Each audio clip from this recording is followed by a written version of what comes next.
Mind vault audio book की इस शांत शाम में आपका स्वागत है। कभी कभी लगता है न कि हम सब एक ऐसी दौड़ का हिस्सा बन गए हैं जिसका न कोई अंत है और न ही कोई इनाम। बस भागे जा रहे हैं क्योंकि बाकी सब भी भाग रहे हैं। आज की कहानी आर्यन की है, जो बिल्कुल आपकी और मेरी तरह एक उलझन में फंसा था। आर्यन की उम्र कोई 26-27 साल रही होगी। वो मुंबई के एक छोटे से कमरे में बैठा अपनी लैपटॉप स्क्रीन को घूर रहा था। उसके सामने एक 50 पन्नों का बिजनेस प्लान खुला था, जिसमें बड़े बड़े ग्राफ्स, प्रोजेक्शंस और मार्केट एनालिसिस भरे हुए थे। वो एक ऐसी स्टार्टअप बनाने की कोशिश कर रहा था जिसे वो दुनिया की सबसे बड़ी क्रांति समझता था। लेकिन सच तो ये था कि उस प्लान को पढ़ते हुए उसे खुद भी खुशी नहीं मिल रही थी। उसे लग रहा था जैसे वो किसी भारी बोझ को पहाड़ पर चढ़ाने की कोशिश कर रहा है। तभी उसके कमरे का दरवाजा खुला और उसका पड़ोसी कबीर अंदर आया। कबीर थोड़ा अलग किस्म का इंसान था। उम्र में आर्यन से बड़ा, हमेशा शांत, और उसके चेहरे पर एक अजीब सी बेफिक्री रहती थी। कबीर ने आर्यन की वो भारी भरकम फाइल देखी और मुस्कुराकर पूछा कि आर्यन, ये तू क्या बना रहा है? कोई बिजनेस प्लान या किसी देश का संविधान? आर्यन ने झल्लाकर कहा कि भाई, बिजनेस करना कोई मजाक थोड़े ही है। फंडिंग चाहिए, इन्वेस्टर्स को इंप्रेस करना है, एक बड़ा विजन दिखाना पड़ता है। कबीर धीरे से आर्यन के पास रखी एक पुरानी कुर्सी पर बैठ गया और खिड़की के बाहर गिरती बारिश को देखने लगा। उसने बड़े आराम से कहा कि आर्यन, क्या तुझे पता है कि तू ये सब कर क्यों रहा है? आर्यन रुक गया। उसे लगा ये कैसा सवाल है? पैसे के लिए, सफलता के लिए और किसके लिए? कबीर ने उसकी आंखों में देखकर कहा कि ज्यादातर लोग बस दूसरों की नकल करते हैं। वो उन रास्तों पर चलते हैं जो किसी और ने उनके लिए बनाए हैं, बिना ये सोचे कि क्या वो रास्ता उन्हें सच में कहीं ले जाएगा या बस थका देगा। अपनी जिंदगी के आखिरी दिनों में क्या तू ये सोचना चाहता है कि तूने वो सब हासिल करने में दशक बिता दिए जो तुझे कभी चाहिए ही नहीं था? तुझे अपनी पर्सनल फिलॉसफी पता होनी चाहिए कि तुझे आखिर क्या चीज खुशी देती है। बिजनेस का असली मतलब पैसा कमाना नहीं है, बल्कि दूसरों के और अपने सपनों को सच करना है। तू जब एक कंपनी बनाता है तो तू अपनी एक छोटी सी दुनिया, एक यूटोपिया बना रहा होता है। वहां के नियम तू तय करता है। अगर तू सिर्फ पैसे के लिए कुछ कर रहा है तो समझ ले कि तू अपनी आजादी खो रहा है। आर्यन को ये बातें थोड़ी अजीब लगी। उसने कहा कि भाई, बिना पैसे के बिजनेस कैसे शुरू होगा? कबीर हंसा और बोला कि आजादी पैसे में नहीं, सादगी में है। तू सोच रहा है कि तुझे लाखों की फंडिंग चाहिए, लेकिन असलियत यह है कि फंडिंग न होना एक बहुत बड़ा एडवांटेज है। जब तेरे पास पैसे नहीं होते तो तू फालतू की चीजों पर खर्च नहीं करता। तू इन्वेस्टर्स को खुश करने के बजाय अपने कस्टमर्स पर ध्यान देता है। मैंने ऐसे बहुत से लोग देखे हैं जो बिजनेस शुरू करने से पहले ही बड़ी बड़ी ऑफिस स्पेसेस, महंगी कॉफी मशीन्स और फालतू की प्रमोशन पार्टीज के बारे में सोचते हैं। लेकिन जब उनसे पूछो कि उनका काम लोगों की मदद कैसे कर रहा है, तो उनके पास कोई साफ जवाब नहीं होता। आर्यन, अगर तू सच में किसी की मदद करना चाहता है तो तू अभी इसी वक्त शुरू कर सकता है। अगर तेरा सपना एक बहुत बड़ा म्यूजिक स्कूल खोलने का है तो इंतजार मत कर कि कोई तुझे करोड़ों रुपए देगा। आज ही किसी एक बच्चे को कुछ सिखाना शुरू कर। एक नोटबुक और एक पेन लेकर बैठ जा, तू बिजनेस में आ चुका है। आर्यन ने अपनी वो 50 पन्नों की फाइल बंद की और कबीर की बातों में गहराई ढूंढने लगा। उसने पूछा कि लेकिन भाई, अगर मेरा आइडिया बहुत बड़ा है और कोई उसे चुरा ले तो? कबीर ने एक हल्की सी हंसी के साथ कहा कि आर्यन, आइडियाज की अपनी कोई कीमत नहीं होती जब तक कि उन्हें एक्सिक्यूट न किया जाए। ये सिर्फ एक मल्टीप्लायर की तरह होते हैं। मान ले तेरा आइडिया दुनिया का सबसे बेहतरीन आइडिया है, पर अगर तूने उसे जमीन पर नहीं उतारा तो उसकी कीमत सिर्फ 20 रुपए के बराबर है। लेकिन अगर तेरा आइडिया मामूली भी है और तूने उसे जी जान से एक्सिक्यूट किया तो वो करोड़ों का बन सकता है। इसलिए अपनी बातों को छुपाने के बजाय काम करके दिखा। कबीर ने उसे एक बहुत जरूरी बात समझाई कि हमें हर उस चीज को ना कहना सीखना चाहिए जो हमें पूरी तरह से रोमांचित नहीं करती। अगर तू किसी काम के लिए हेल या नहीं महसूस कर रहा तो चुपचाप ना कह दे। हम अक्सर बहुत सारे छोटे छोटे कामों में फंस जाते हैं और उस एक बड़े काम के लिए जगह ही नहीं बचती जो हमें सच में खुशी दे सकता था। आर्यन को याद आया कि कैसे उसने पिछले महीने 3 अलग अलग प्रोजेक्ट्स को सिर्फ इसलिए हाँ कह दिया था क्योंकि वो किसी को मना नहीं कर पाया, जबकि उसका मन उन कामों में बिल्कुल नहीं था। आर्यन ने धीरे से पूछा कि क्या इसका मतलब यह है कि मुझे अपना ये सारा प्लान छोड़ देना चाहिए? कबीर ने कहा कि प्लान तो वैसे भी पहले कस्टमर से टकराते ही बदल जाता है। तूने सोचा कुछ और होगा, लेकिन लोग तुझे कुछ और ही बना देंगे। जैसे मैंने सुना है कि एक बार एक आदमी ने सिर्फ क्रेडिट कार्ड प्रोसेस करने की एक छोटी सी सर्विस शुरू की थी ताकि उसके दोस्त अपने म्यूजिक सीडीज बेच सके। उसने कभी नहीं सोचा था कि वो एक दुकान खोल रहा है, लेकिन एक हफ्ते बाद एक कस्टमर का ईमेल आया कि क्या आपके पास कोई नई रिलीजेस हैं? तब उसे एहसास हुआ कि लोग उसे एक सर्विस की तरह नहीं बल्कि एक स्टोर की तरह देख रहे हैं। उसने तुरंत अपना रास्ता बदला और देखते ही देखते वो अपनी मंजिल तक पहुंच गया। बिजनेस प्लान को हफ्तों या महीनों तक बनाने की जरूरत नहीं है। अगर तुझे ये समझ आ रहा है कि तू क्या बेच रहा है और तुझे उसमें कितना बच रहा है तो बस काफी है।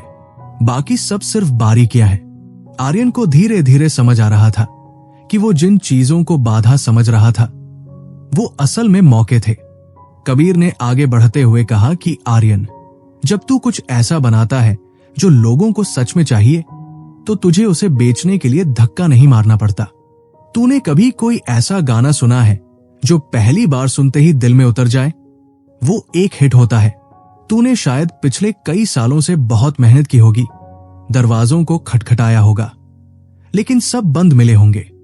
इसका मतलब ये नहीं कि तू मेहनत कम कर रहा है, बल्कि इसका मतलब ये है कि शायद तू वो चीज नहीं बना रहा जिसकी दुनिया को जरूरत है।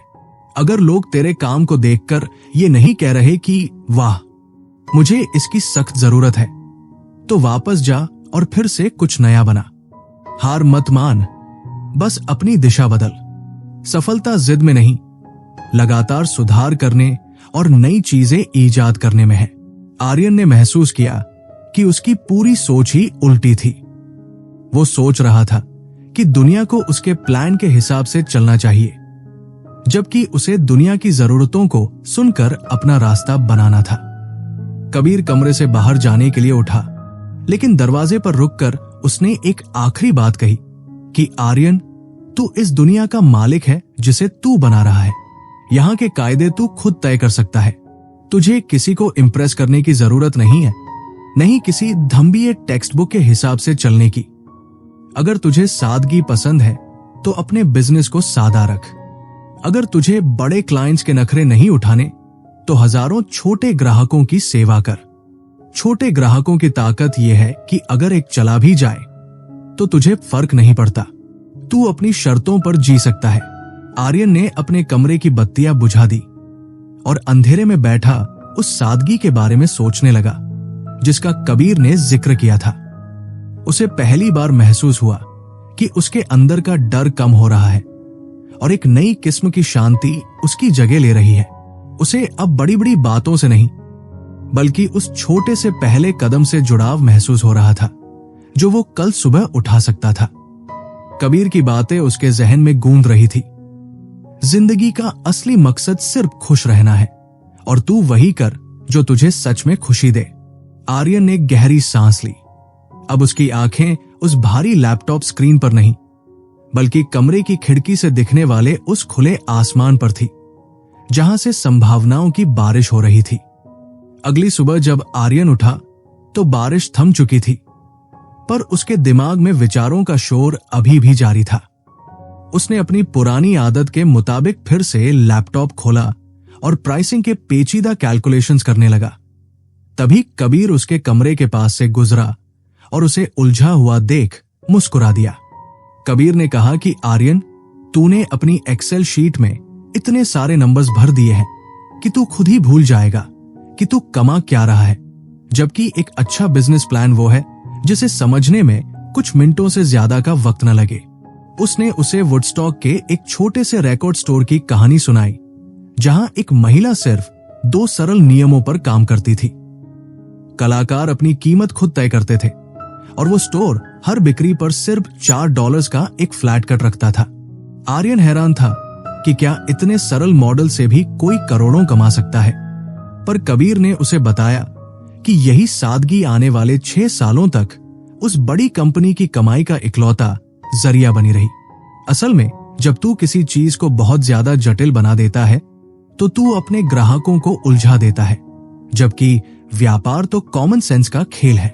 अक्सर जिसे दुनिया बाद में क्रांति कहती है, वो असल में सिर्फ लोगों की जरूरत को बेहतर तरीके से पूरा करने का एक सीधा रास्ता होता है। आर्यन ने अपनी स्क्रीन से नजरें हटाई और कबीर से पूछा कि क्या मुझे टर्म्स एंड कंडीशंस के लिए किसी वकील की जरूरत पड़ेगी, क्योंकि सुना है कि कानून बहुत पेचीदा होता है। कबीर ने जोर से ठहाका लगाया और कहा कि आर्यन, ये जो कॉर्पोरेट फॉर्मेलिटीज और लीगलीज होते हैं, ये सिर्फ डर का व्यापार है। तूने कभी गौर किया है कि क्या तूने कभी किसी वेबसाइट के प्राइवेसी पॉलिसी पन्ने को पूरा पढ़ा है? अगर नहीं, तो तू वो कचरा अपनी वेबसाइट पर क्यों डालना चाहता है? ये सब सिर्फ वो लोग बेचते हैं जो तुझे डराकर अपनी सेवाएं देना चाहते हैं, जबकि हजारों ऐसे छोटे छोटे व्यापार हैं जो बिना इन सब औपचारिकताओं के बहुत बढ़िया काम कर रहे हैं। अगर कोई ग्राहक तुझे परेशान करना ही चाहता है तो कोई भी कानूनी बारीकी तुझे पूरी तरह नहीं बचा पाएगी। इसलिए अभी इन फालतू की चीजों में अपनी ऊर्जा बर्बाद मत कर। आर्यन को महसूस हुआ कि वो व्यर्थ के डर में जी रहा था, जो अभी तक घटा ही नहीं था। जैसे जैसे दिन ढला, आर्यन ने अपनी स्ट्रैटेजी बदली और सोचने लगा कि क्या उसे किसी बड़ी टेक कंपनी के साथ टाई अप करना चाहिए। शायद उससे उसे रातों रात सफलता मिल जाए। कबीर ने उसे टोका और समझाया कि बड़े क्लाइंट्स के पीछे भागना एक बहुत बड़ा जाल हो सकता है।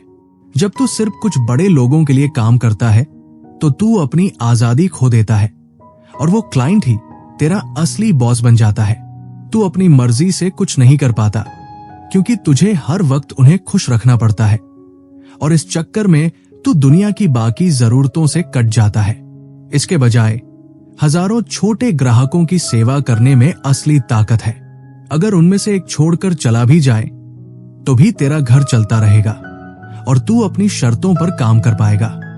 ये आजादी तुझे सिर्फ तभी मिलेगी जब तू किसी एक के हाथ की कठपुतली बनने से इनकार कर देगा।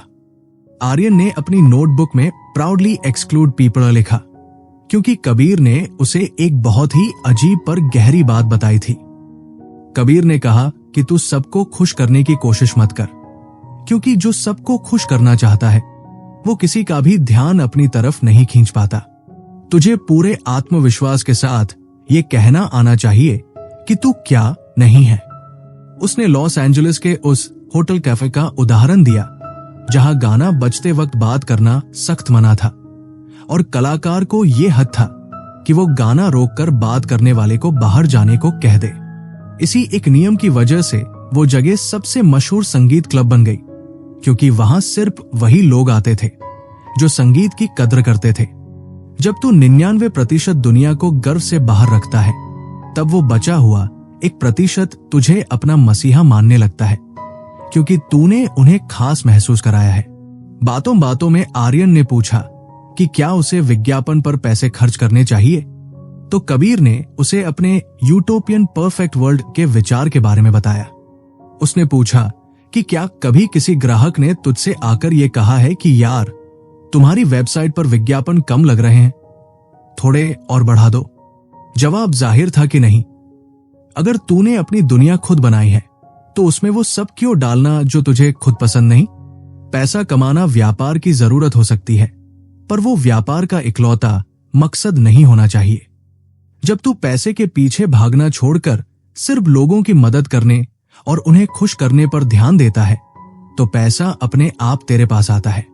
कबीर ने उसे एक बहुत ही मजेदार गणित समझाया कि एक महान विचार की कीमत सिर्फ 20 रुपए है अगर उसे ढंग से लागू न किया जाए।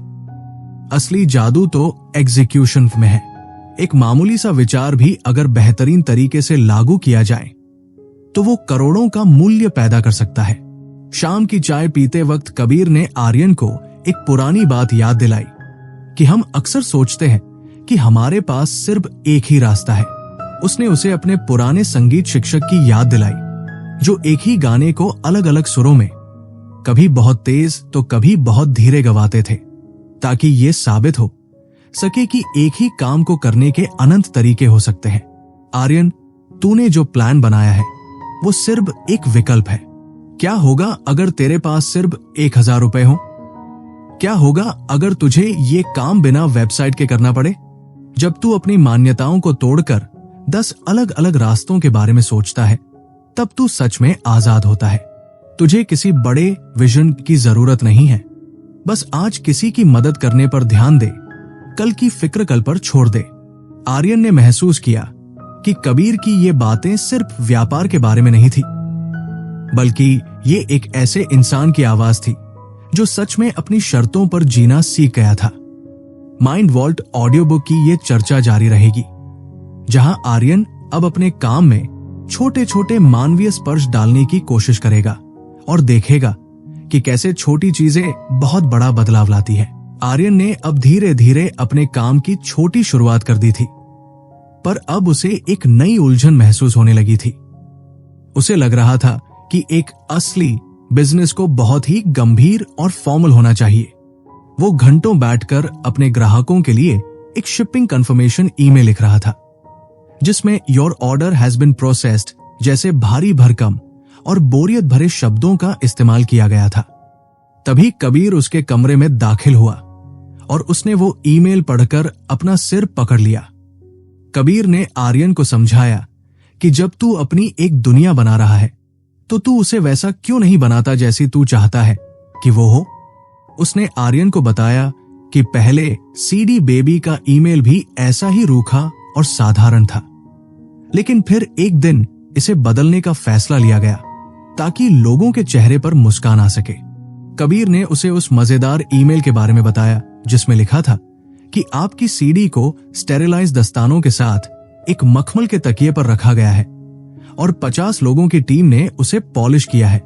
यहां तक कि पूरे पोर्टलैंड शहर ने उसे बॉर्न वॉयज कहा है। आर्यन हैरान रह गया जब कबीर ने बताया कि उस एक मजेदार ईमेल ने हजारों नए ग्राहक बना दिए, क्योंकि लोगों ने उसे इतना पसंद किया कि उसे इंटरनेट पर हर जगह फैला दिया। कबीर ने उसे एक बहुत बड़ा सबक दिया कि व्यापार को बड़ा करने के लिए हमेशा बड़ी बड़ी योजनाओं की जरूरत नहीं होती। अक्सर वो छोटी छोटी चीजें ही लोगों को प्रभावित करती हैं, जिनसे उन्हें खुशी मिले। आर्यन ने महसूस किया कि वो भी बहुत बिग एंड बोरिंग बनने की कोशिश कर रहा था। कबीर ने उसे आगे बताया कि ग्राहकों के साथ जुड़ने का असली तरीका उन्हें ये दिखाना है कि तू भी उनकी तरह एक जीता जागता इंसान है, कोई निर्जीव मशीन नहीं। उसने कुछ ऐसे उदाहरण दिए जो सुनने में बहुत छोटे थे पर उनका असर गहरा था, जैसे वेबसाइट पर एक छोटा सा टाइमर लगाना जो ग्राहकों को बताए कि फेडेक्स की अगली गाड़ी निकलने में कितना वक्त बाकी है, या फिर फोन को हमेशा 2 घंटियों के अंदर उठाना, वो भी इंसान द्वारा, न कि किसी ऑटोमेटेड आवाज द्वारा। कबीर ने कहा कि जब तू किसी ग्राहक से बात करता है तो सिर्फ काम की बात मत कर, बल्कि उनसे उनके काम और उनकी जिंदगी के बारे में पूछ, क्योंकि यही वो पल होते हैं जब कोई तेरा हमेशा के लिए प्रशंसक बन जाता है। आर्यन को यह बात मजेदार लगी कि कैसे एक छोटी सी कोडिंग की लाइन से ईमेल्स में भेजने वाले का नाम CD baby loves customer name किया गया और ग्राहकों ने उसे कितना पसंद किया। व्यापार का मतलब सिर्फ लेन देन नहीं है, बल्कि एक ऐसा रिश्ता बनाना है जहां दोनों तरफ मुस्कान हो। जैसे जैसे बात आगे बढ़ी, आर्यन ने पूछा कि अगर कोई ग्राहक ऐसी मांग कर दे जो उसके रूल्स के खिलाफ हो तो उसे क्या करना चाहिए। कबीर ने मुस्कुराते हुए पिज्जा पॉलिसी के बारे में बताया। उसने कहा कि जब कोई संगीतकार किसी बड़े बदलाव की जिद करता था जो काफी मेहनत भरा होता था, तो उन्हें कहा जाता था कि हम आपके लिए कुछ भी करेंगे, बस हमें एक पिज्जा खिला दीजिए। लोग इस बात पर हंसते थे, पर हर कुछ हफ्तों में ऑफिस में एक पिज्जा आता था और इसी मजाक ने ग्राहकों को उस कंपनी के प्यार में डाल दिया।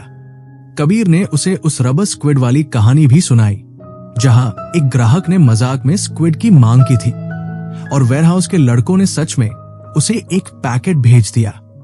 आर्यन को समझ आया कि एक बड़ी कंपनी जैसे अमेज़न शायद ये कभी न करे, लेकिन एक छोटा और मानवीय व्यापार यही सब करके लोगों के दिलों में जगह बनाता है।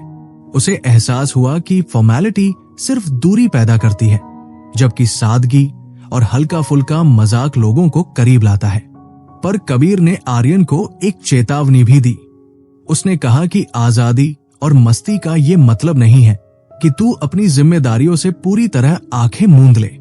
उसने अपनी जिंदगी की एक पुरानी गलती साझा की, जिसे उसने ट्रस्ट बट वेरीफाई का नाम दिया था। कबीर ने बताया कि जब उसका व्यापार बहुत बढ़ गया था, तो उसने एक ऐसे काम की जिम्मेदारी एक नए लड़के को दी जो कंपनी के लिए लाइफ और डेथ जितना जरूरी था। संगीत को डिजिटल प्लेटफॉर्म्स जैसे आईट्यून्स और अमेज़न पर पहुंचाना।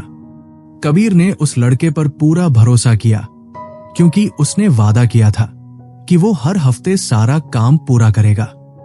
लेकिन कुछ महीनों बाद जब शिकायतों का ढेर लग गया, तब पता चला कि उस लड़के ने हफ्तों से कुछ भेजा ही नहीं था, क्योंकि वो काम के बोझ तले दब गया था। कबीर को खुद 6 महीने तक वेयरहाउस में रहकर वो सारा पिछला काम निपटाना पड़ा, ताकि कंपनी की साख बच सके। इस कहानी से आर्यन ने सीखा कि काम सौंपना, डेलीगेट बहुत जरूरी है, लेकिन उस पर नजर रखना, वेरीफाई उससे भी ज्यादा जरूरी है। आर्यन ने गौर किया कि उसकी बातें अब सिर्फ आइडियाज तक सीमित नहीं थी। उसे अब अपनी टीम और संवाद के तरीके पर भी ध्यान देना था। कबीर ने उसे समझाया कि साफ सुथरा संवाद कितना महंगा पड़ सकता है अगर वो ढंग से न किया जाए। उसने बताया कि एक बार लाखों ग्राहकों को भेजे गए एक गलत ईमेल की वजह से हजारों लोग उलझन में पड़ गए और उन्हें जवाब देने में कर्मचारियों का पूरा हफ्ता और हजारों डॉलर खर्च हो गए। तब से हर एक वाक्य को इतना साफ और सरल लिखने की आदत पड़ गई कि उसे कोई गलत समझ ही न सके। आर्यन ने महसूस किया कि हम अक्सर अपनी वेबसाइट पर भारी और अनावश्यक शब्दों का इस्तेमाल करते हैं, क्योंकि हमें लगता है कि वो इंप्रेसिव लगेंगे, लेकिन असलियत में वो सिर्फ शोर पैदा करते हैं। सादगी सिर्फ एक विचार नहीं है, बल्कि एक आर्थिक जरूरत भी है। बातों बातों में कबीर ने आर्यन के बढ़ते हुए तनाव को देखकर उसे प्रिपेयर टू डबल का मंत्र दिया। उसने कहा कि अक्सर छोटे बिजनेस तब तबाह हो जाते हैं जब उनका काम अचानक बढ़ने लगता है और वो बौखला जाते हैं। तू अभी से ये सोचकर चल कि अगर तेरे ग्राहक रातों रात दोगुने हो गए तो तेरा सिस्टम कैसे काम करेगा। क्या तू तब भी वही पुराने तरीके अपनाएगा या तुझे कुछ नया और बेहतर करना पड़ेगा? कबीर ने उसे अपने वेयरहाउस की कहानी सुनाई, जहां वो हमेशा जरूरत से दोगुनी जगह किराए पर लेता था, क्योंकि उसे पता था कि काम बढ़ेगा ही।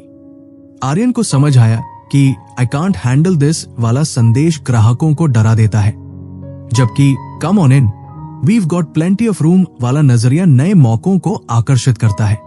रात गहरी हो रही थी और आर्यन अपनी नोटबुक में इन नए अनुभवों को दर्ज कर रहा था।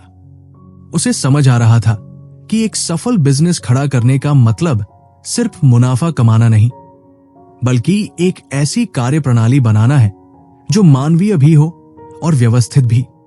कबीर ने जाते जाते उसे याद दिलाया कि वो खुद को कभी गुरु न समझे, बल्कि हमेशा एक स्टूडेंट बना रहे जो अपनी गलतियों से सीखने के लिए तैयार हो। आर्यन के मन में अब भविष्य को लेकर कोई भारी बोझ नहीं था, बल्कि एक अजीब सी उत्सुकता थी कि कल का दिन उसे क्या नया सिखाएगा। माइंड वॉल्ट ऑडियो बुक की ये यात्रा अब उस मोड़ की तरफ बढ़ रही है जहां आर्यन को यह तय करना होगा कि वो एक मालिक बनना चाहता है या महज एक कर्मचारी। आर्यन की रातों की नींद अब उड़ चुकी थी, पर यह उत्साह वाली जागृति नहीं थी, बल्कि वो थकान थी जो इंसान को अंदर से खोखला कर देती है। वो सुबह 7 बजे से रात के 10 बजे तक काम में जुटा रहता, हफ्ते के 7 दिन। उसे लग रहा था कि वो अपनी मर्जी का मालिक है, लेकिन असलियत ये थी कि वो अपनी ही बनाई हुई चक्की में पिस रहा था। हर 5 मिनट में उसका कोई न कोई कर्मचारी उसके पास एक नया सवाल लेकर खड़ा हो जाता। आर्यन भाई, क्या हम वायर ट्रांसफर से पेमेंट ले सकते हैं? या एक ग्राहक ने 2 ऑर्डर दिए हैं, क्या उन्हें साथ में भेजकर शिपिंग के पैसे वापस कर दें? आर्यन को महसूस होने लगा कि वो कोई बड़ा काम नहीं कर रहा, बस एक गलियारे में रखी कुर्सी पर बैठकर पूरा दिन दूसरों की उलझने सुलझाने वाली मशीन बन गया है। एक शाम जब वो अपने सिर पर हाथ रखे बैठा था, कबीर उसके पास आया और उसने उसकी हालत देखकर एक गहरी बात कही। कबीर ने कहा कि आर्यन, तू इस वक्त एक सेल्फ एम्प्लॉयमेंट ट्रैप में फंसा हुआ है। तुझे लगता है कि तू आजाद है, पर सच तो यह है कि अगर तू कुछ समय के लिए छुट्टी ले ले तो तेरा ये पूरा काम ढह जाएगा। एक सच्चा बिजनेस ओनर वो होता है जो 1 साल के लिए गायब हो जाए और जब वापस लौटे तो उसका काम पहले से भी बेहतर चल रहा हो। आर्यन ने बेबसी से पूछा कि ये भला कैसे मुमकिन है? यहां तो मेरे बिना एक पत्ता भी नहीं हिलता। कबीर ने उसे डेलीगेशन माइंडसेट का असली मतलब समझाया। उसने कहा कि तुझे खुद को इस काम के लिए गैर जरूरी, अननेसेसरी बनाना होगा। अगले दिन जब आर्यन ऑफिस पहुंचा और फिर से वही पुराने सवाल उसके सामने आए, तो उसने एक नया तरीका अपनाया। इस बार उसने सिर्फ सवाल का जवाब नहीं दिया, बल्कि सबको एक साथ इकट्ठा किया। उसने सबके सामने उस सवाल को दोहराया और फिर अपना जवाब देने के साथ साथ उसके पीछे की अपनी सोच और अपनी फिलॉसफी को विस्तार से समझाया। उसने कहा कि देखो, अगर कोई अपना पैसा वापस मांग रहा है और उसका मन बदल गया है, तो उसे बिना किसी बहस के पैसे वापस कर दो। हमारा पहला मकसद लोगों की मदद करना है और मुनाफा कमाना हमेशा दूसरे नंबर पर आता है। आर्यन ने उन्हें ये पूरी आजादी दी कि भविष्य में वो खुद ये फैसला ले सके और साथ ही एक टीम मेंबर को इसे एक मैनुअल में लिखने को कहा ताकि वो एक स्थायी नियम बन जाए। 2 महीने तक आर्यन ने यही प्रक्रिया दोहराई और धीरे धीरे उसके पास आने वाले सवालों का शोर थम गया। उसने महसूस किया कि जब आप दूसरों को अपनी सोच सिखा देते हैं, लर्न बाय टीचिंग, तो वो सिर्फ काम नहीं करते बल्कि आपकी तरह सोचना शुरू कर देते हैं। अब आर्यन के पास वो कीमती वक्त था कि वो अपने घर बैठकर शांति से नई चीजों और सुधारों पर ध्यान दे सके, जबकि उसका काम उसकी गैर मौजूदगी में भी तेजी से बढ़ रहा था। लेकिन आजादी के इस सफर में एक ऐसा मोड़ आया जिसने आर्यन को अंदर तक हिला दिया। उसे एक बहुत बड़े ब्रांड के साथ जुड़ने का मौका मिला, कुछ वैसा ही जैसा स्टीव जॉब्स और एप्पल के साथ जुड़ना होता है। उसे लगा कि अब उसकी कंपनी की किस्मत बदल जाएगी और उसने हजारों ग्राहकों से बड़े बड़े वादे कर दिए। लेकिन अचानक चीजें उसके नियंत्रण से बाहर होने लगी। जिस बड़े पार्टनर पर उसने भरोसा किया था, उसने मुंह मोड़ लिया और आर्यन की साख दाव पर लग गई। कबीर ने उसे टूटते हुए देखा और उसे एक पुरानी कहानी सुनाई कि कैसे एक बार एक बड़े कीनोट स्पीच में एक दिग्गज ने सरेआम एक छोटे उद्यमी के काम को नीचा दिखाया था। उस वक्त उस इंसान के पास 2 ही रास्ते थे, या तो वो बहाने बनाता या फिर वो करता जो सही था। आर्यन ने भी वही रास्ता चुना जो बहुत दर्दनाक था पर जरूरी था। उसने अपने 5000 ग्राहकों को उनके पैसे वापस करने का फैसला किया, क्योंकि वो अपना वादा पूरा नहीं कर पा रहा था। उस दिन उसने सीखा कि कभी भी किसी ऐसी चीज का वादा नहीं करना चाहिए जो आपके पूर्ण नियंत्रण में न हो। कबीर ने उसे समझाया कि ईमानदारी की कीमत कभी कभी बहुत बड़ी होती है, पर वही आपको रात को सुकून की नींद देती है। इसी बीच आर्यन को एक और बड़ा झटका लगा जो उसे अपनी पुरानी लापरवाही की याद दिला गया। उसे पता चला कि सालों पहले जब उसने अपना काम शुरू किया था, तो उसने कुछ कागजात बिना पढ़े ही साइन कर दिए थे। उसने एक बैंक टेलर की छोटी सी सलाह मानकर अपने नए काम को किसी और के खाते से जोड़ दिया था और अब उसे एहसास हुआ कि वो अपनी ही कंपनी का सिर्फ 10% का मालिक रह गया है। उसे वो हॉरेबल सिंकिंग फीलिंग महसूस हुई जैसे सब कुछ उसके हाथों से फिसल रहा हो।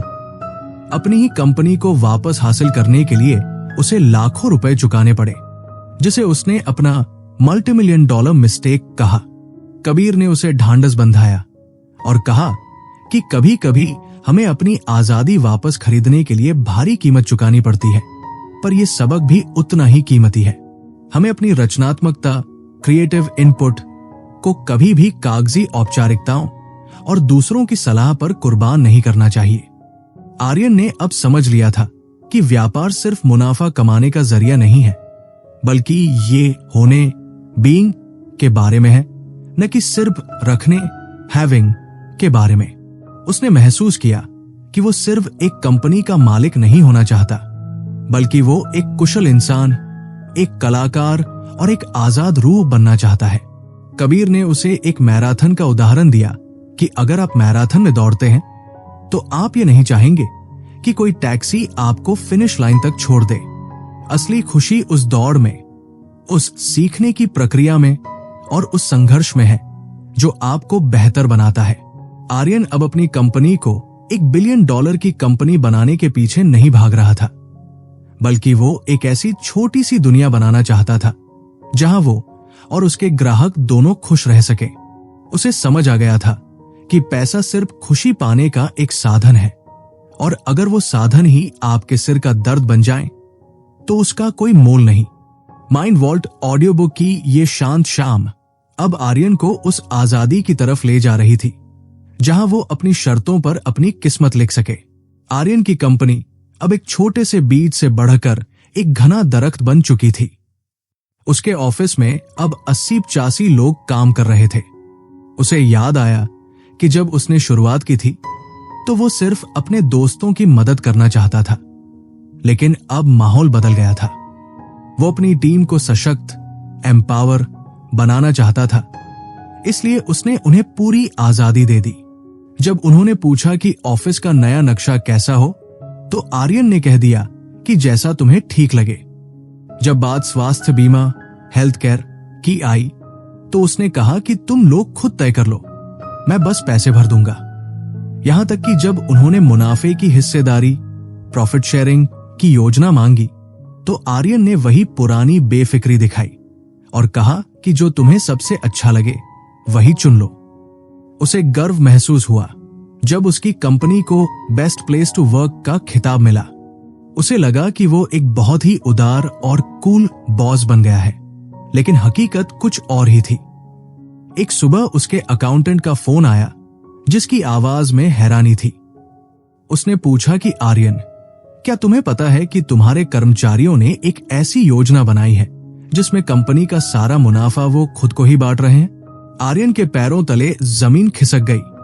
उसने महसूस किया कि जिसे वो आजादी देना समझ रहा था, वो असल में अपनी जिम्मेदारियों से पल्ला झाड़ना था। जब उसने उस योजना को रद्द किया तो वो रातों रात सबकी नजरों में विलेन बन गया। ऑफिस की साप्ताहिक मीटिंग्स में अब फुसफुसाहटें होने लगी थी कि आर्यन को यहां से बाहर कर देना चाहिए, वो हमारी आजादी में रोड़ा अटका रहा है। आर्यन को लगा कि 80-85 लोग उसके खिलाफ खड़े हैं और उसे अपनी ही बनाई दुनिया में एक बलि का बकरा, स्केपगोट बना दिया गया है। वो थक चुका था। वो उन रिश्तों को सुधारने के लिए घंटों बात कर सकता था, लेकिन कभी कभी कुछ रिश्ते टूटकर उस मोड़ पर पहुंच जाते हैं जहां से वापसी मुमकिन नहीं होती। कबीर ने उसे उस वक्त एक बहुत जरूरी शब्द सिखाया, एब्डिकेट।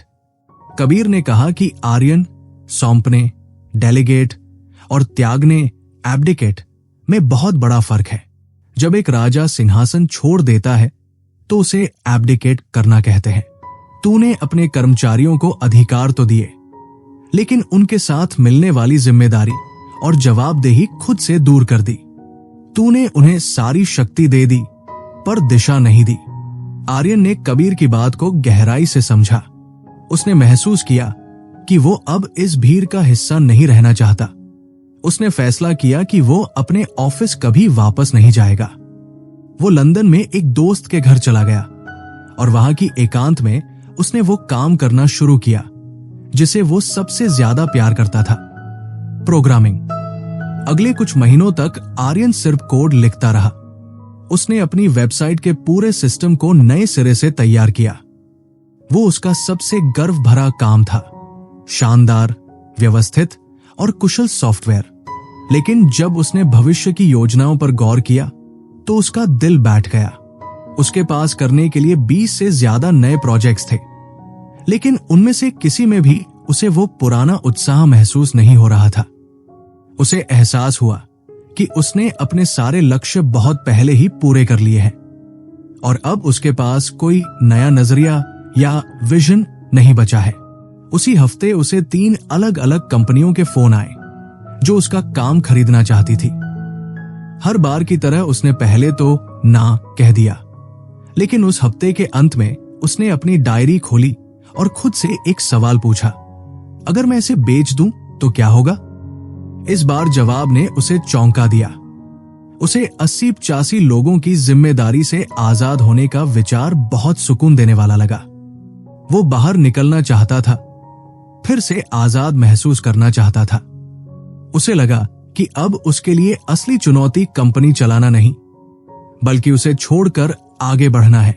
उसने अपने मार्गदर्शक सेठ गोर्डन से सलाह ली, जिन्होंने सिर्फ एक बात कही, if you care sell. Aryan समझ गया कि उसका उत्साह खत्म होना उसके ग्राहकों के लिए भी नुकसानदेह है। अगर वो सच में उनकी परवाह करता है तो उसे अपनी कंपनी उन हाथों में सौंप देनी चाहिए जो उसे नए जोश के साथ आगे ले जा सके। आर्यन ने अपने कोच के साथ मिलकर घंटों तक खुद को परखा। उन्होंने उससे पूछा कि क्या कोई और तरीका है जिससे तू ये आजादी पा सके, लेकिन अंत में दोनों इसी नतीजे पर पहुंचे कि आर्यन का सफर यहां पूरा हो चुका है।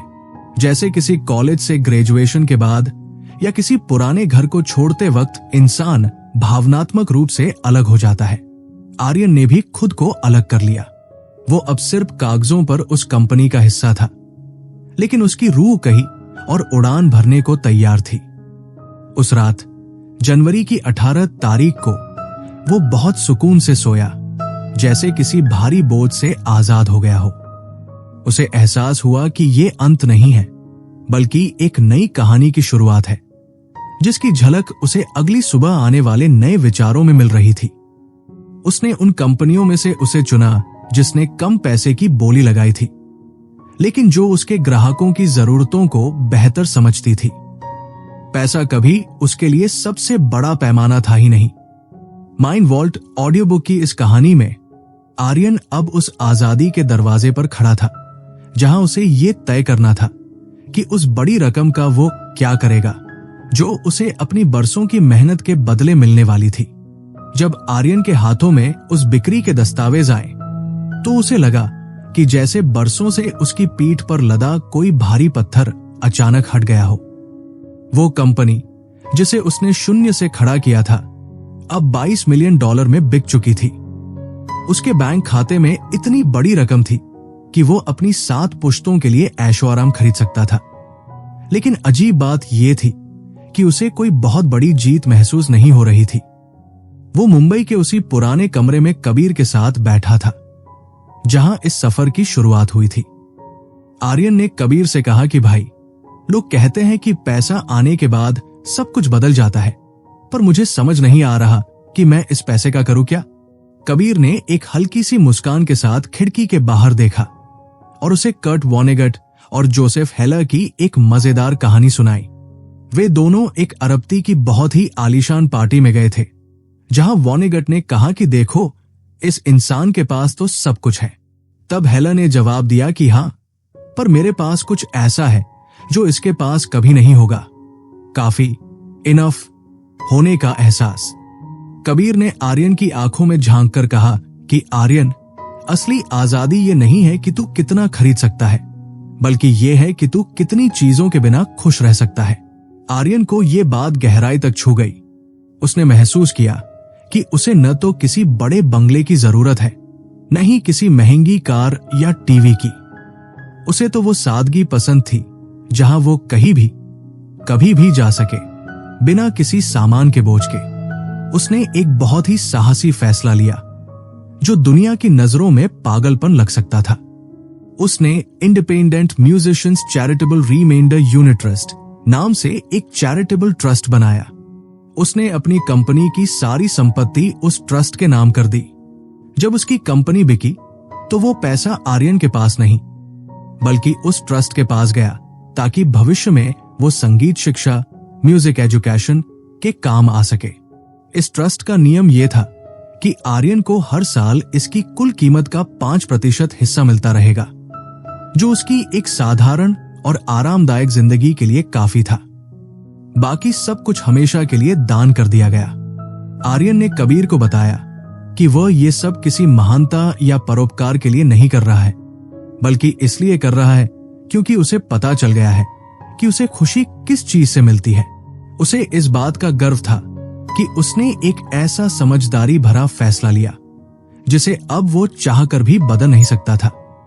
अब वो न तो किसी गलत मुकदमे का शिकार हो सकता था क्योंकि उसकी निजी संपत्ति बहुत कम थी, और न ही वो खुद कोई बेवकूफी भरा फैसला लेकर अपना भविष्य बिगाड़ सकता था।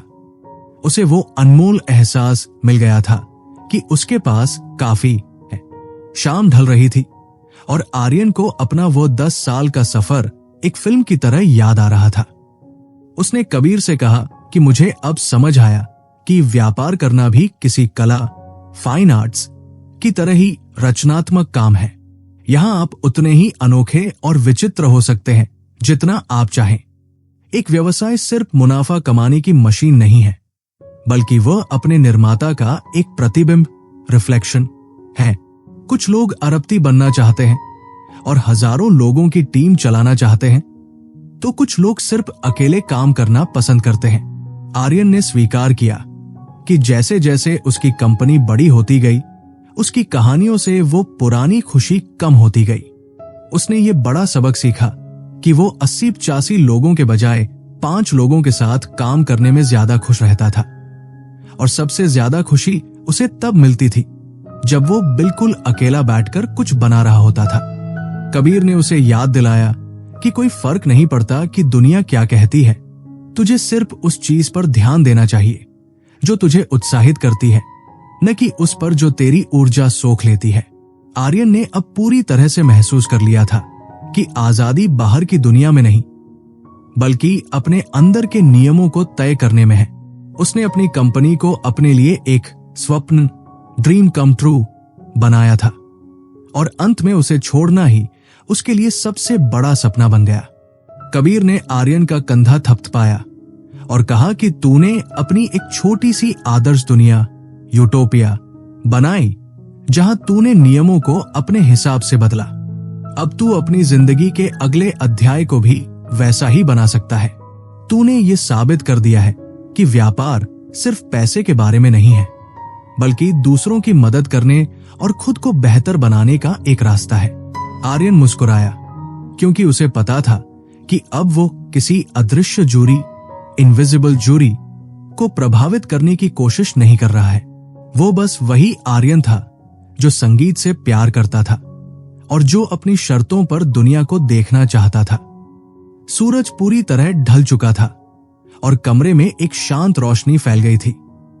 आर्यन ने अपना फोन उठाया और अपनी वेबसाइट sivers.org के पन्ने पर जाकर एक संदेश लिखा कि जो भी लोग मेरी बातों से प्रभावित हुए हैं वे मुझे कभी भी ईमेल कर सकते हैं। उसे उन लोगों से मिलकर बहुत प्रेरणा मिलती थी जो उसके लिखे हुए को पढ़कर उसे ढूंढते थे। उसने लिखा कि आपके सवाल और आपके काम मुझे प्रेरित करते हैं और मैं हमेशा मदद के लिए तैयार हूं। आर्यन अब एक गुरु नहीं, बल्कि एक ताम्र सीखने वाला छात्र बनकर जीना चाहता था। उसे अपनी जिंदगी की सबसे बड़ी उपलब्धि उस $22 मिलियन में नहीं, बल्कि उस सुकून में दिख रही थी जो उसे इस वक्त महसूस हो रहा था।